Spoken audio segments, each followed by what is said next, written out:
Akufaki mikolo eleki na nzela ya maladi moko ya mokuse. Paul Gérard Sapuka Limasi, ancien bourgmestre ya commune ya Kinshasa pe député provincial awa na kati ya Kinshasa, oyo wapi nzoto na ye ebimaki na morgue ya Klingaliema. Pesi mana yango elekaki na siège national ya PPRD, parti oyo ye azalaki lokola militant, wapi ba cérémonie esalamaki ya ndenge na ndenge na présence ya secrétaire permanent ya PPRD Emmanuel Ramazani Shadari pe na ba cadre ba militant ya PPRD oyo bazalaki wana pona ko rendre ye ba dernier hommage. Simana yango nzoto na ye eyaki na stade de martyr ya Pentecôte wapi ezalaki exposé et sika wapi tomonaki bakonzi ndenge na ndenge bayaki ko rendre ba dernier hommage na Paul Gérard Sapuka Limasi, mwana ya Kinshasa ya solo, mutu oyo asala fierté ya bana ya Kinshasa po asala musala na ye na bolingo pe na lisanga na boyokani pe na koleka na kosalisa batu. Lokola azalaki mutu ya malamu ayebaki kovanda na batu, bondimela ngai ke ba autorité oyo azalaki wana bazangaki te kotémoigner pona Paul Gérard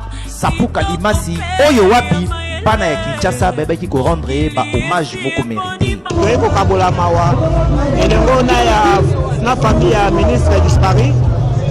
azande ko asalipe musane malamu na mboka oyo yango moni na mawa wana toye longo ko abula mawa oyo epi na libota na ye epi na autorité nyonso tokutani awa. Honorable Sapuka Limasi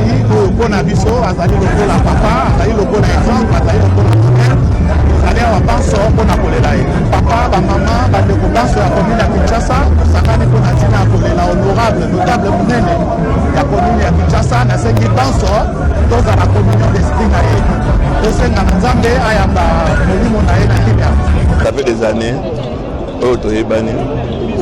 bandalaki koencadre basujets folklorique anakine swede di lelo na ndenge tokambwani mawa mingi mais c'est la bidana na yango biso tokoloba kaka ke Paul Sapu Gérard Kalimasi pema na yo na kimia po bolingo na yo social na yo oyo zalaki na yango epai ya bana ya Kinshasa pe na bana ya commune ya Kinshasa yango omoni bayaki ebele pona koluka ko rendre yo ba hommage moko mérité po bolingo na yo epa na bango ezalaki ya butu lokola moi ata babengi ata baye obandaki kosala nyonso ke ba problème na bango ezala résolu. Tika ete molimo na yo epema na kimia pe famille na yo obatikali awa na mokili ya Nzambe baleka toujours kozala makasi.